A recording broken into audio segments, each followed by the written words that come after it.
കോഴിക്കോട് പയ്യാനക്കല്ലിൽ മദ്രസാ വിദ്യാർത്ഥിയെ കാറിൽ തട്ടിക്കൊണ്ടുപോകാൻ ശ്രമിച്ച ആളെ നാട്ടുകാർ പിടികൂടി. കോഴിക്കോട് പയ്യാനക്കലിൽ 10 വയസ്സുകാരനെ തട്ടിക്കൊണ്ടുപോകാൻ ശ്രമം. മോഷ്ടിച്ച കാറുമായി എത്തിയാണ് കുട്ടിയെ തട്ടിക്കൊണ്ടുപോകാൻ ശ്രമിച്ചത്. പ്രതിയെ നാട്ടുകാർ പിടികൂടി പോലീസിൽ ഏൽപ്പിച്ചു. പയ്യാനക്കൽ അങ്ങാടിക്ക് സമീപത്ത് നിന്നാണ് ഈ 10 വയസ്സുകാരനെ തട്ടിക്കൊണ്ടുപോകാനുള്ള ശ്രമം നടത്തിയത്. ഞാനിപ്പോൾ ഉള്ളത് ആ സ്ഥലത്താണ്. ഇവിടെ നിന്നാണ് ആ തട്ടിക്കൊണ്ടുപോകൽ ശ്രമം നടന്നത്.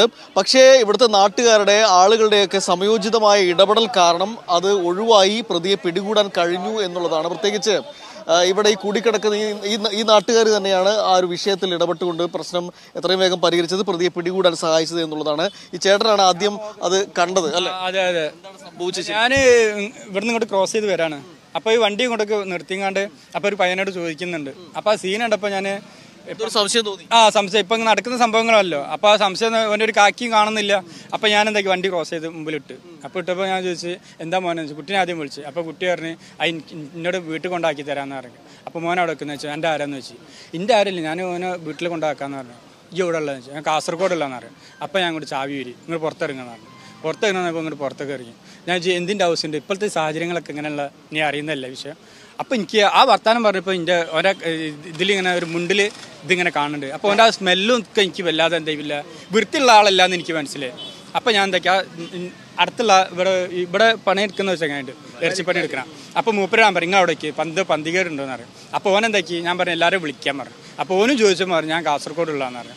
അപ്പോൾ ഞാൻ എന്താക്കി നാട്ടുകാരെ വിളിച്ച് ഞാൻ പറഞ്ഞു ഇങ്ങനെ സംഭവമുണ്ട്, കുട്ടീനെ തട്ടിക്കൊണ്ടുവന്ന കേസാണ് കേട്ടോ എന്ന്. അപ്പോൾ ജനങ്ങളെല്ലാവരും കൂടി ഓനെ വണ്ടിയിൽ നിന്ന് ഇറക്കി ഇങ്ങോട്ട് പുറത്തേക്ക്. പിന്നെ ചോദിച്ചപ്പോഴാണ് വണ്ടി പോലും കളവ് ചെയ്തിട്ട് വന്നതാന്നുള്ളത് മനസ്സിലാന്ന്. അതായത് ബീച്ച് ഭാഗത്തു നിന്ന് മോഷ്ടിച്ച കാറുമായിട്ട് എത്തിയതാണ് കൊണ്ടുവന്ന്. അപ്പൊ പിന്നെ അവന്റെ മറ്റേ ഈ മുണ്ടിന്റെ ഉള്ളിൽ ചെരുപ്പുണ്ട്, പിന്നെ ഹാൻഡ്സ് ഉണ്ട്, പിന്നെ മയക്കുമരുന്നിന്റെ സാധനം ഉണ്ട്, അതൊക്കെ അതിലുണ്ട്. അതൊക്കെ ഞാൻ സാറിന് കാണിച്ചു കൊടുത്തിരിക്കണം. പിന്നെ നമ്മുടെ മദർസ് വിട്ട ടൈമോ അപ്പൊ അവൻ കണ്ടുകൊണ്ടാണ് വന്നത്.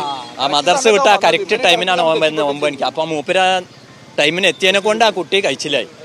ശരി ദീപ്തിഷ്, നാട്ടുകാർക്ക് ഒരു അഭിനന്ദനം കൈമാറി. അസ്സലാമു അലൈക്കും വറഹ്മത്തുള്ളാഹി വബറകാതുഹു. പ്രിയമുള്ളവരെ, കേട്ടല്ലേ, മദ്രസ വിട്ടു പോകുന്ന ഒരു കുട്ടിയെ അല്ലേ, ഇതിൻ്റെ പിന്നിലുള്ള രഹസ്യം എന്താണ്? ഈ കുട്ടിയെ പല നിലക്ക് ദ്രോഹിക്കാൻ വേണ്ടിയാണ്. വിശുദ്ധ ഹദീസിൽ അല്ലാഹുവിൻ്റെ റസൂൽ സ്വല്ലല്ലാഹു അലൈഹി വസല്ലം തങ്ങൾ പറയുന്നു, ലഅനല്ലാഹു മിൻ അമലി ഖൗമി ലൂത്ത്. ലൂത്ത് സമുദായത്തിൻ്റെ ഈ പ്രവൃത്തി അള്ളാഹു ശപിച്ചിരിക്കുന്നു എന്നാണ്.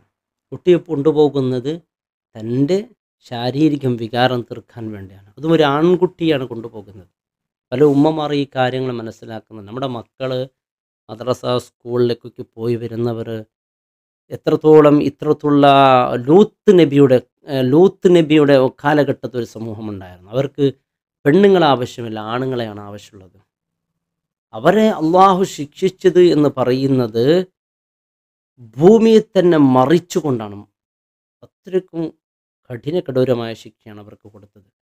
നമ്മുടെ പ്രിയപ്പെട്ട മക്കൾ സ്ഥാപനങ്ങളിൽ പഠിക്കുമ്പോൾ അല്ലെങ്കിൽ മറ്റു ഇതര സ്ഥലങ്ങളിൽ പഠിക്കുമ്പോൾ കൃത്യമായി മക്കളോട് ചോദിക്കണം. തീർച്ചയായും നമ്മുടെ മക്കൾ തീർച്ചയായും ഇത്തരത്തിലുള്ള ചൂഷണങ്ങൾക്ക് വിധേയയാകുന്നുണ്ടോ എന്നാണ്. ഉമ്മമാർ ഇതൊക്കെ ശ്രദ്ധിക്കാറില്ല. മക്കൾക്ക് ഉമ്മമാരോട് പറയാനും പറ്റുന്നില്ല ലജ്ജ കൊണ്ട്. അതുകൊണ്ട് എൻ്റെ പ്രിയപ്പെട്ടവരെ, ഇതാ ഇങ്ങനെയുള്ള സാഹചര്യത്തിൽ നമ്മുടെ മക്കളൊക്കെ പോകുമ്പോൾ കുല്ലുക്കും റായു കുല്ലുക്കും മസ്ഊലൻ റഅയ്യത്തി, നമ്മുടെ മക്കളുടെ കാര്യത്തിൽ നമുക്ക് ഉത്തരവാദിത്വമുണ്ട്. അതിനാം അള്ളാഹു നമ്മോട് ചോദിക്കപ്പെടുമെന്നാണ്. നമ്മുടെ മക്കൾക്ക് ഒരു ഇടങ്ങളിൽ ഇത്തരത്തിലുള്ള അനുഭവങ്ങൾ ഉണ്ടാകാൻ പാടില്ല. മദ്രസ സ്കൂളിലേക്ക് പോകുമ്പോൾ ഇത്തരത്തിലുള്ള സാഹചര്യം ഉണ്ടാകുമ്പോൾ നാം ശ്രദ്ധിക്കണം. അപ്പോൾ ഇതൊന്ന് കാറിൽ കൊണ്ടുപോകുന്ന ഒരു സാഹചര്യമാണെങ്കിൽ നമുക്കറിയാത്ത നമ്മളോട് നല്ല സ്നേഹത്തോടു കൂടി നമ്മളോട് സംസാരിക്കുന്നവർ നാം അറിയാതെ നമ്മുടെ മക്കളെ പല രീതിയിൽ വിശുദ്ധ ഖുർആൻ പറയുന്നുണ്ട്, ഖുർആന നിങ്ങൾ പുരുഷന്മാരിലേക്കാണോ ചൊല്ലുന്നത്, മിനൽ ആലമീന വതദറൂന മാ ഖലഖ ലക്കും റബ്ബുക്കും മിൻ അസ്വാജിക്കും ബൽ അൻതും ഖൗമുൻ ആദൂൻ. നിങ്ങൾക്ക് ഇണകൾ സ്ത്രീകളെ സൃഷ്ടിച്ചത് അതിനു വേണ്ടിയാണല്ലോ.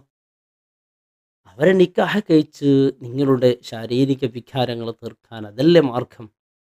അതല്ലാതെ പുരുഷന്മാരെയാണോ ഇത് ഈ പ്രവൃത്തി വഅൻതും ഖൗമുൻ ആദൂൻ, ഈ പ്രവൃത്തി ചെയ്യുന്നവർ അതിക്രമികളാണ് എന്നാണ്. അതുകൊണ്ടാണ് വിശുദ്ധ ഖുർആനിൽ അല്ലാഹു സുബ്ഹാനഹു വ തആല പറഞ്ഞു യാ അയ്യുഹല്ലദീന ആമനു ഖൂ അൻഫുസകും വഅഹ്ലീകും നാറ. നിങ്ങൾക്കുള്ള സ്വയം ശരീരത്തെയും നിങ്ങളുടെ മക്കളെയും നിങ്ങൾ സൂക്ഷിക്കണമെന്ന്. ഏതിനെ തൊട്ട് നാറ, നരകത്തിനെ തൊട്ട്. എന്താണ് നരകമെന്ന് പറഞ്ഞാൽ?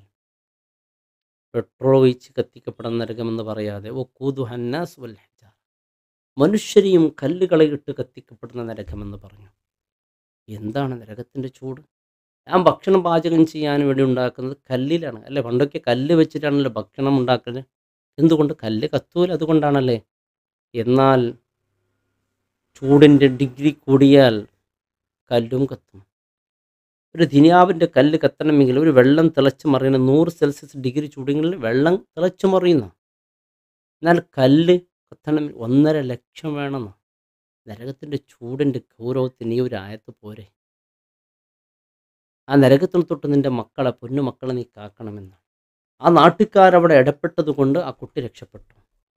എത്രക്കാർ നമുക്കറിയാതെ നല്ല സ്വാനിഹത്തായി 5 വക്ത് നിസ്കരിക്കുന്ന, നല്ല ഇബാദത്തൊക്കെ ചെയ്യുന്ന നല്ല ആളുകൾ തന്നെ ഇങ്ങനെ നമ്മുടെ മക്കളെ പീഡിപ്പിക്കുന്നുള്ളത് നമ്മുടെ ശ്രദ്ധയിൽപ്പെടും.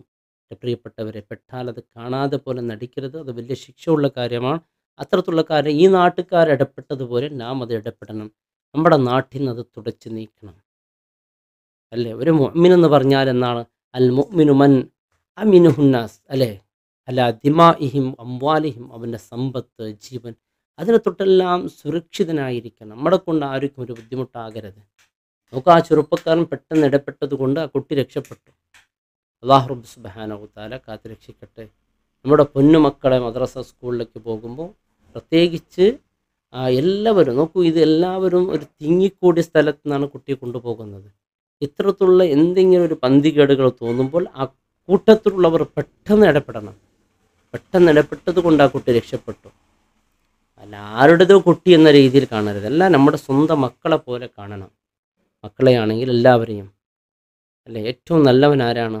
സ്ത്രീകളോട് നല്ല മാന്യമായി പെരുമാറുന്നവരാണ്.